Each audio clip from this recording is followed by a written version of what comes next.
Hello বন্ধুরা, যারা free fire খেলেন তারা অনেকটাই বড়সড় একটা প্রবলেমে পড়ে গিয়েছেন যে ফ্রি ফায়ারে ঢুকতে দিচ্ছে না। হ্যাঁ, এই ঘটনাটি শুরু হয়েছে ফ্রি ফায়ারে ঢুকতে গেলে এইরকম একটা দেখাচ্ছে, কোড দেখাচ্ছে, আর এই রকম ফ্রি ফায়ারে ঢুকে নেওয়ানো হচ্ছে না। তার কারণ হচ্ছে যে ফ্রি ফায়ারের বড়সড় ধরনের একটা আপডেট চলছে, সার্ভারের কাজ চলছে। আপনারা দেখতে পাচ্ছেন, এই যে আমি ঢুকতে যাওয়ার পর এইরকম দেখাচ্ছে। তো এখানে আমরা যে তথ্যটি পেয়েছি যে ফ্রি ফায়ারের একটা বড়সড় একটা আপডেট চলছে এবং সার্ভার জটিলতার কারণে ফ্রি ফায়ারে ঢুকিয়ে নেওয়ানো হচ্ছে না বা খেলতে পারছে না অনেকেই। তো তো এটি নিয়ে মাথা ব্যথা করার কোনো কারণ নেই, কারণ তাদের আপডেট চলছে। আপডেট ঠিক হয়ে গেলে পরেই কিন্তু আবারও পুনরায় শুরু হয়ে যাবে।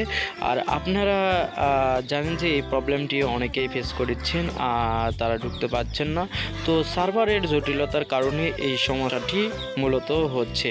তো এই যে আমি ঢুকতে গিয়েছি এরকম অবস্থায়, তো জাস্ট আপনারা একটু ধৈর্য ধরুন, অবশ্যই আবারও তো কোনো প্রকার চিন্তা ভাবনার কারণে অবশ্যই ঠিক হয়ে যাবে। জাস্ট একটু ধৈর্য ধরতে হবে, তারপরে সবাই খেলতে পারবেন।